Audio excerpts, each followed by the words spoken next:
세상에서는 힘을 가장 먼저 체력을 생각합니다.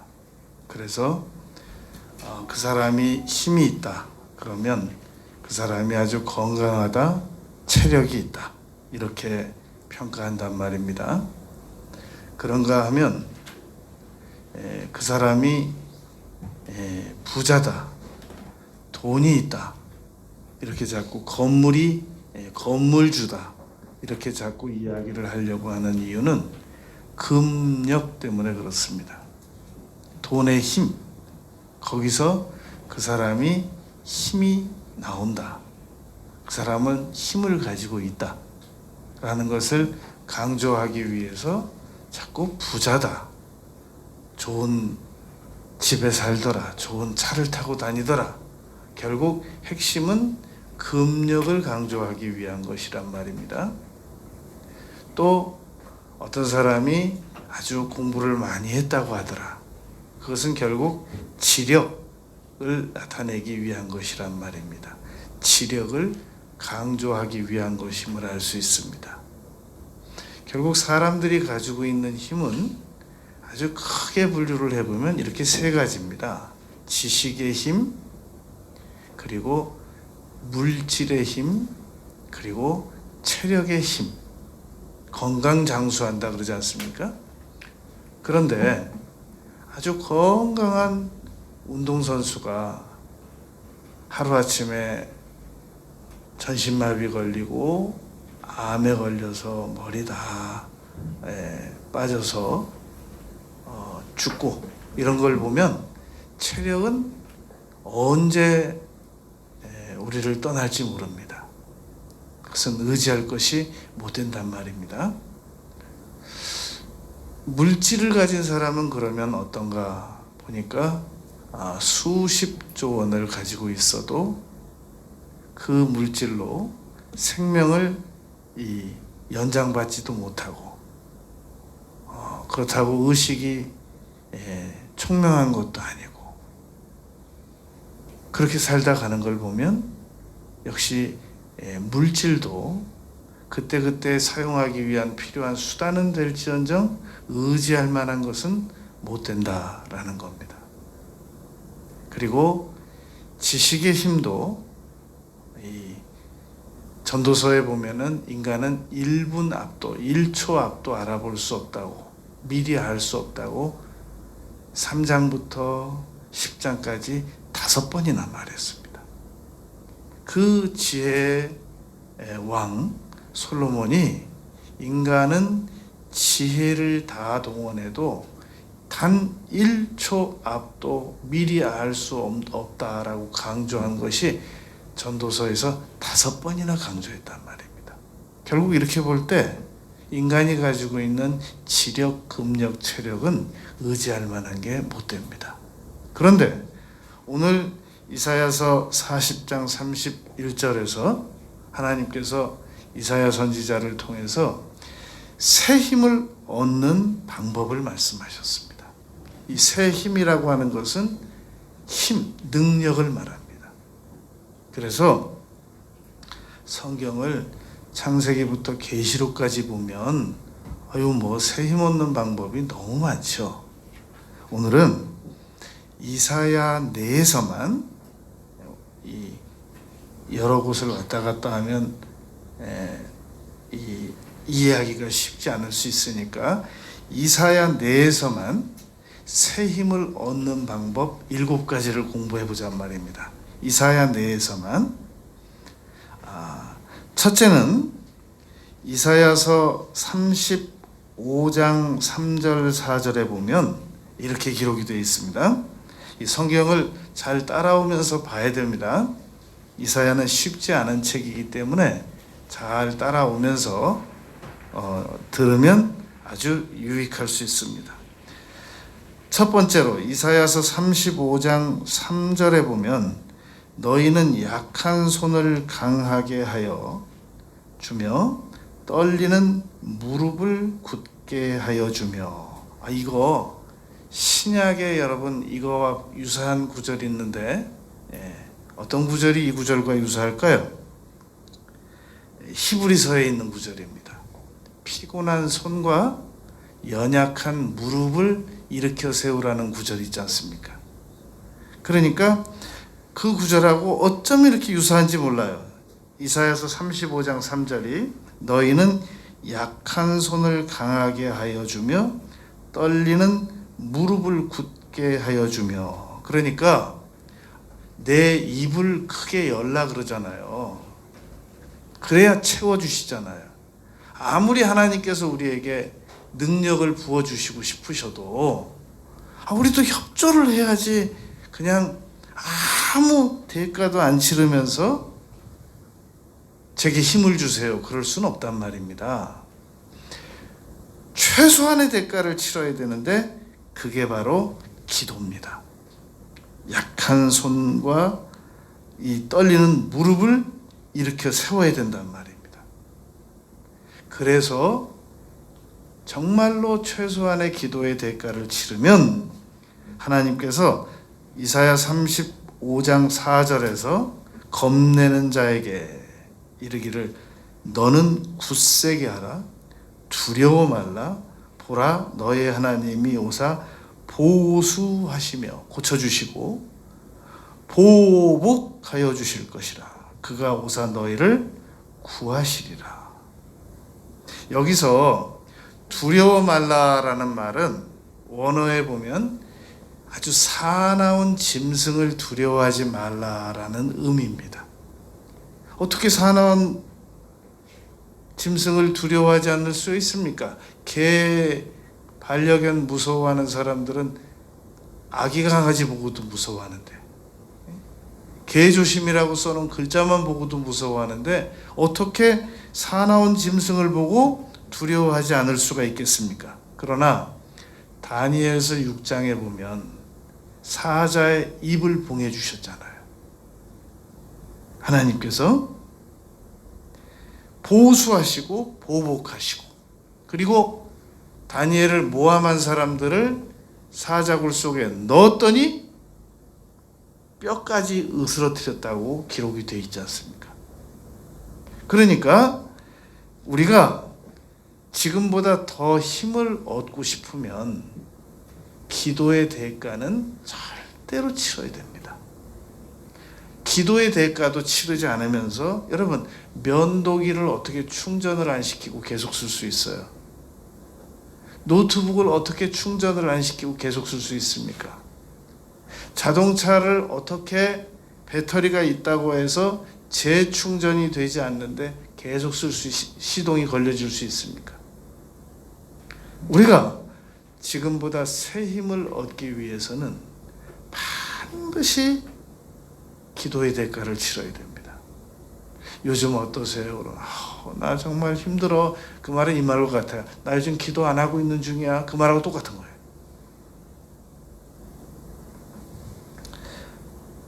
두 번째, 새 힘을 얻는 방법을 이사야서 41장에 10절에 기록이 되어 있습니다.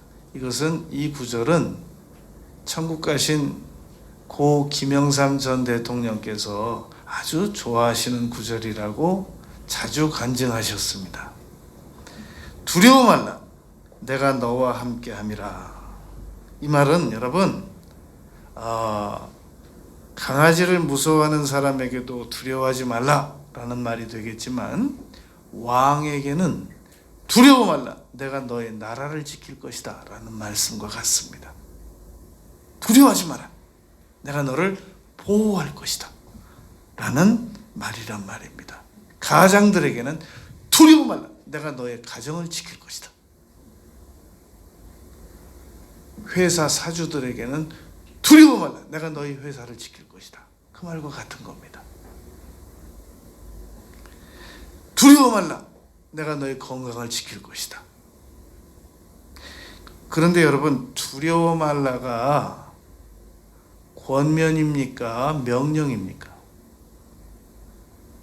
두려워하지 않았으면 좋겠다라는 정도가 아니라 지금 여기서 두려워 말라는 말은 명령입니다. 명령은 마음에 들든 들지 않든 무섭든 안 무섭든 따르는 거, 그걸 명령이라고 합니다. 새 힘을 얻으려면 두려워하지 말라라는 명령을 지켜야 됩니다. 우린 늘 두렵잖아요.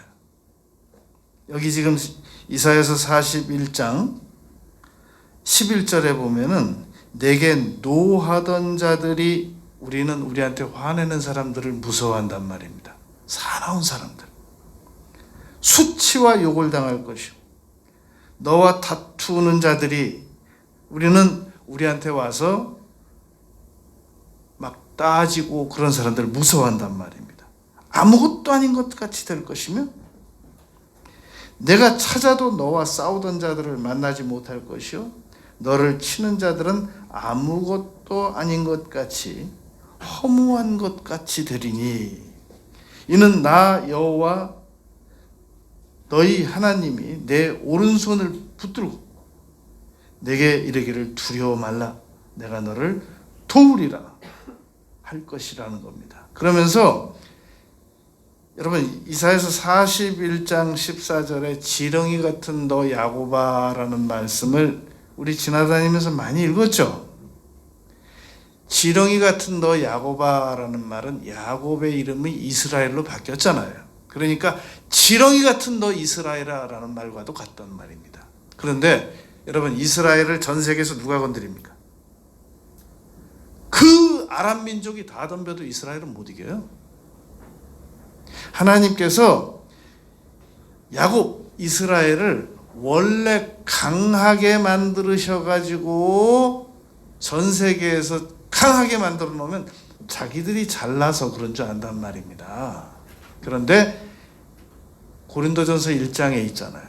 문벌 좋은 자를 만들지 않으시고 우리에게 약한 자를 들어서 강한 자를 부끄럽게 하시는 하나님이시라고 그랬지 않습니까? 그러니까 하나님은 강한 자를 강하게 하시는 게 아니라 약한 자를 들어서 강한 자가 되게 하신단 말입니다. 원래 강한 자는 너는 내가 안 도와줘도 너는 충분히 살잖아. 그러니까 너는 네 능력으로 살아 라고 말씀하실 가능성이 매우 높습니다. 그러나 내가 약할 때 하나님께서는 약한 자를 반드시 도와주신다. 그러나 무서워하지 말라는, 두려워하지 말라는 명령은 지켜야 됩니다. 그러니까 막 덜덜덜덜 떨려도 나는 명령이야. 나는 군인이야. 그래서 여러분, 이제 내일 전쟁을 시작하는 이 병사가 밤에 보초를 쏘고 있었습니다. 근데 사령관이 야간 순시를 하면서 그 덜덜덜덜 떠는 병사에게 물었습니다. 자네 무서운가? 무섭습니다. 근데 어떻게 보초를 서는가? 그랬더니 그래도 보초는 제가 서야 할 일입니다. 사령관이 그랬답니다. 자네만 무서운 게 아니라 나도 무서워. 그러니까 우리가 안 무서울 수 있는 방법은 딱 한 가지야. 싸워서 이기는 길밖에 없어. 그리고 등을 두드리고 갖다라는 겁니다. 여러분, 우리가 세상을 살면서 두려워하지 않을 수 있는 방법은 없습니다. 그리고 두려움이 사라질 수 있는 환경이 죽는 날까지 살아도 안 다가옵니다. 계속 파도처럼 두려움이 몰려옵니다. 그런데 꼭 명심해야 됩니다. 두려워하지 말라는 것은 선택이 아니라 명령이다. 그래야만 우리가 새 힘을 얻을 수 있단 말입니다. 지금 여러분, 오늘 우리는 이사야서 내에서만 두려워하지 않을 수 있는 방법, 힘을 얻을 수 있는 방법 7가지를 찾고 있습니다. 세 번째, 이사야서 49장 13절, 14절, 15절, 16절에 보면은 이렇게 기록이 되어 있습니다. 특별히 이사야서 49장 15절, 우리가 잘 아는 말씀입니다. 여인이 어찌 그 젖먹는 자식을 잊겠으며 자기 태에서 난 일을 긍휼히 여기지 않겠느냐? 그들은 혹시 잊을지라도 나는 너희를 잊지 아니할 것이라. 내가 너를 내 손바닥에 새겼고 너희 성벽이 항상 내 앞에 있나니. 여러분, 하나님께서 우리가 하나님이 너무 멀리 계시다고 믿고 있기 때문에, 생각하고 있기 때문에 결코 그렇지 않다는 것을 우리에게 설득시키시기 위해서 이런 비유적인 표현을 사용하셨던 겁니다.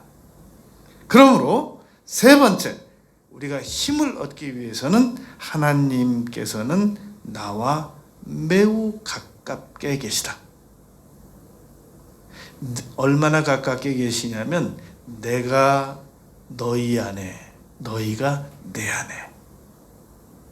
식물은 여러분, 포도나무와 가지는 단 1mm만 떨어져 있어도 영양분 공급이 중단되지 않습니까? 사망입니다.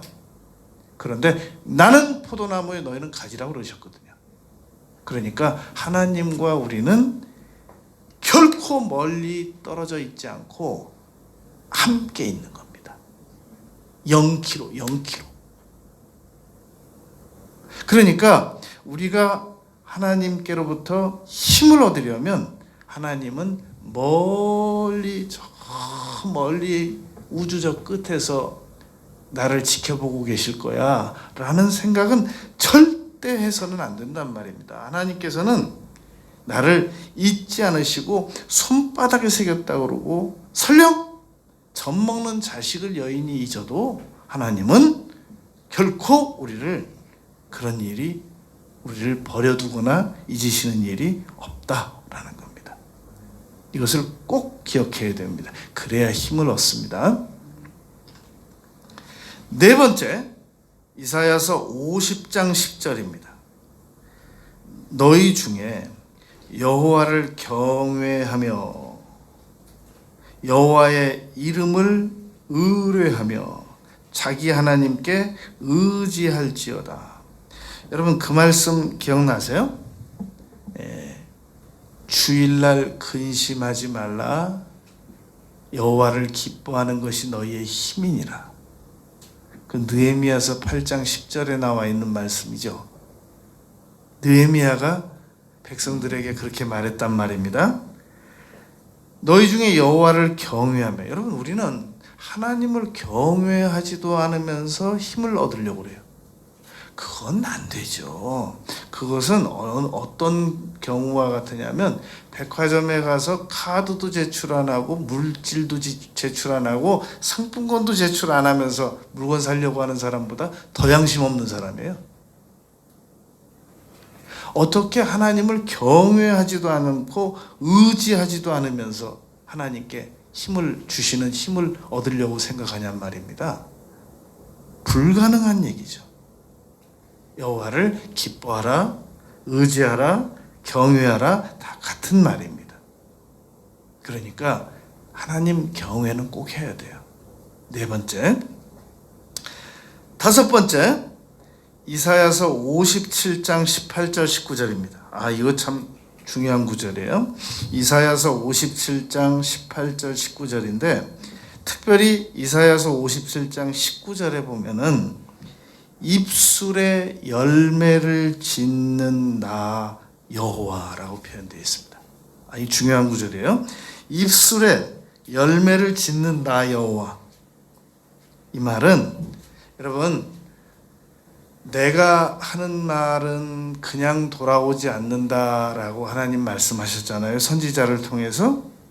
그런데 우리 사람들이 하는 말은 얼마든지 공허한 말이 될 수 있습니다. 심지어는 선지자가 말했는데도 아무 일도 일어나지 않는 그런 말도 있단 말입니다. 그러나 내가 하는 말을 하나님께서 도와주시면 그 열매를 짓도록, 내가 하는 말이 하나님께서 열매가 맺히도록 해주시면 그 말은 힘이 있습니다. 여러분 그 말씀 기억나세요? 사무엘상에서 사무엘이 하는 말이 하나도 땅에 떨어지지 않게 해주셨다. 기억나세요? 내가 하는 말을 하나님께서 들으시고 열매 맺게 해주시면 그 말이 나의 힘으로 역사한단 말입니다. 할 수 있거든이 무슨 말이냐? 믿는 자들에게는 능히 하지 못할 일이 없느니라. 여러분 이런 일이 있었습니다. 하루는 루터의 친구가 루터 나 먼저 세상을 떠나. 나 이제 병들어서 죽게 생겼어. 루터가 그 친구한테 편지를 썼습니다. 예수님의 이름으로 명령하노니 자네는 나보다 반드시 더 살 거야. 실제로 더 살았어요. 병약해서 죽어가던 친구가. 하나님께서 루터가 선언한 말의 열매를 맺게 하셨단 말입니다. 우리 마가복음 11장 20절부터 24절까지 말씀 들었잖아요. 말로 선언하고 믿으면 그대로 이루어진다. 열매를 맺게 하신단 말입니다. 하나님께서. 그것이 이사야서 57장 19절이란 말입니다. 오늘 이사야서에 있는 말씀만으로 우리가 새 힘을 얻는 방법 7가지를 공부하고 있는 중입니다. 그러니까 내가 나의 입으로 평강이 있을지어다. 내가 그를 고치리라. 나는 나을지어다. 건강할지어다. 얼마든지 우리가 입으로 선언하는 거 하나만 가지고도 나를 성공시킬 수 있고 나를 치료할 수 있고 내 자녀를 변화시킬 수 있습니다. 혀의 열매를 먹게 되기 때문에 인간은 그러하단 말입니다. 얼마든지 인간은 언어 하나만 가지고도 자기 자신을 성공할 수 있습니다. 왜냐하면 야고보서 3장에서 배가 키에 의하여 움직이는 것처럼 인간은 혀로 얼마든지 자기 자신을 통제해 나갈 수 있다라고 가르치셨단 말입니다. 언어학자들은 인간이 언어가 뇌의 중추신경을 움직인다라고 발표했단 말입니다. 이것은 얼마든지 사람은 그 입으로 시인하는 말로 새 힘을 얻을 수 있습니다. 그냥 자기가 자기 입으로 말하는 거 가지고는 아무 일도 안 일어나요. 그러나 내가 내 입을 가지고 선언할 때 하나님께서 그 열매로 그 말이 열매 맺게 하시면 놀라운 역사가 일어납니다. 6번째, 이사야서 61장 1절입니다. 주 여호와의 신이 내게 임하셨으니 여호와께서 내게 기름을 부으사. 여러분이 그런 얘기 들어보셨죠?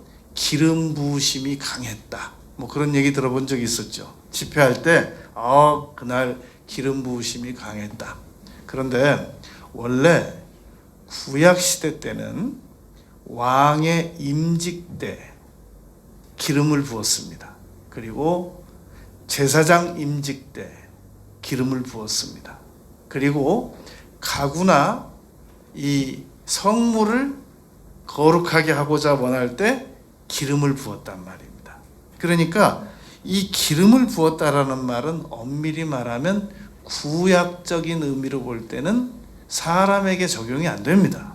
그런데 이사야서 61장 1절에서 말하는 주 여호와의 신이 성령이 내게 임하셔서 여호와께서 내게 기름을 부으셨다라는 얘기는 사역 위에 부으셨다라는 말입니다.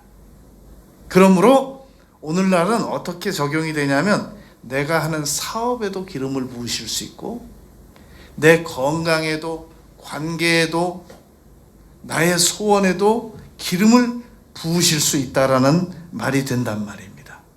마음이 상한 자를 치료하시는 일에도 포로 된 자를 자유케 하시는 일에도 이 기름을 부어서 결국 성령님의 도우심을 받으면 새 힘을 얻게 된다라는 말씀인 겁니다. 여러분, 끝으로 오늘 다시 본문으로 와보겠습니다. 이사야서 40장 28절 말씀부터 보면 너는 알지 못하였느냐 듣지 못하였느냐 영원하신 하나님 여호와 땅 끝까지라는 말은 무소부재라는 말입니다. 아니 계신 곳이 없다. 하나님은 우리가 여러분 우리나라 떠나서 다른 저 모르는 나라 가가지고 내가 여기서 갑자기 위험을 당하면 어떡하지?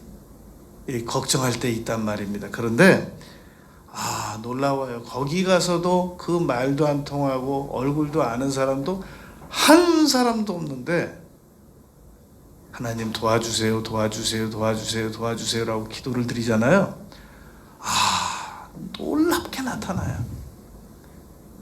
아주 그 어떤 사람은 저 아마존 정글에 들어가서도 기도를 드렸는데 거기 가서도 도움을 받았대요. 땅끝까지 창조하신 이는 이 세상에 저 끝도 모르는 곳도 다 하나님이 창조하셔서 있는 것이고 피곤하지 않으시며 곤비하지 않으시며 명철이 한이 없으신 하나님. 그런 하나님께서 29절에 보면 피곤한 자에게 능력을 주신대요. 그리고 무능한 자에게 힘을 더하신대요. 하나님께서는 인간이 가지고 있는 것도 다 눈에 보이는 것들은 믿음으로 말미암아 나타난 것이라고 히브리서 21장 1절 이하에서 말씀하셨거든요. 그런데 인간이 가진 것도 다 하나님이 주신 거지만 인간이 아직 가지고 있지 않은 것도 하나님이 주신단 말입니다. 그래서 세상은 원래 힘든 곳입니다. 욥기 5장 7절에서 인생은 고난을 위하여 났다고 그러잖아요. 자꾸 사람들이 행복 찾는 이유는 힘들어서 그래요. 30절에 보면은 소년이라도 피곤하며 곤비하며 장정이라도 넘어지며 쓰러지되. 여러분, 인간이 일정 기간 계속 움직이면 지쳐서 쉬고 싶어 하지 않는 사람이 누가 있습니까? 그리고 30절에서 소년이라도 피곤하고 곤비하고 장정이라도 넘어지고 쓰러진다는 말은 인간은 실패한다는 말입니다. 인간은 실패합니다, 여러분. 그런데 31절에서 오직 다른 방법이 없다. 오직 여호와를 그냥 바라만 보고 있으래요. 정말 저는요 기도드리는 것도 힘들고요. 여호와 너무 좋은 말이죠. 두려워하지 말라는 것도 좋은 말씀이시고요. 그리고 하나님께서 가까이 계신다는 것도 참 위로가 되네요. 들어보니까. 그리고 경외하라는 말씀도 알겠고요. 그리고 입으로 절대 믿음을 선언하라는 말씀 그것도 잘 알겠어요. 그리고 성령님 도우심을 받아야 내가 강해진다는 거 알겠습니다. 그런데 다 아는데도 안 되는 걸 어떻게 해요? 안 되는 걸. 그러니 제가 어떻게 여호와께로부터 힘을 얻을 수 있겠습니까? 오케이. 31절 그냥 쳐다만 보래요. 네? 그것도 못하면 그냥 쳐다는 볼 수 있잖아요. 쳐다는. 하나님 그러면 이렇게 쳐다는 볼 수 있잖아요. 오직 여호와를 앙망만 해도 새 힘을 얻게 된다는 겁니다. 그리고 독수리가 날개치면, 여러분 우리 이 구절은 독수리가 힘이 있다라는 걸 가르치기 위한 게 아니라는 겁니다. 독수리가 바람이 있어야 날개쳐도 날아가는 거지. 바람이 제공이 안 되는데 독수리가 아무리 날개쳐봐야 얼마나 날아가냔 말입니다.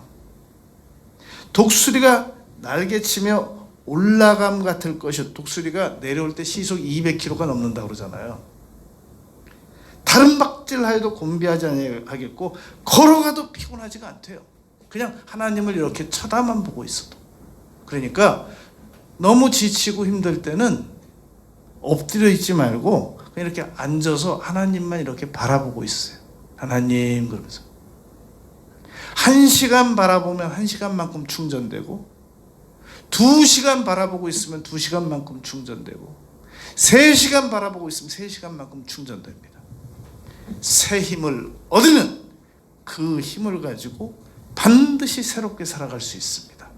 그 힘 가지고 기도도 할 수 있고 그 힘 가지고 하나님 경외도 할 수 있고 그 힘 가지고 얼마든지 생산적인 일에 움직일 수도 있단 말입니다. 여러분, 새 힘을 얻을 수 있는 방법이 있어요, 성경에. 그런데 우울증 약을 먹어야 되겠다는 둥, 무기력증에 빠졌다는 둥, 아무것도 할 수 없다는 둥, 도대체 그 생각이 어디서 나온 거냔 말이죠. 여러분, 우리는 새 힘을 얻을 수 있습니다. 새 힘을 가지고 남은 생에 하나님께 영광 돌리고 이웃에게 유익 끼치고 우리 자신에게 보람스럽게 살아가는 우리 모두가 되시길 바라겠습니다. 아멘.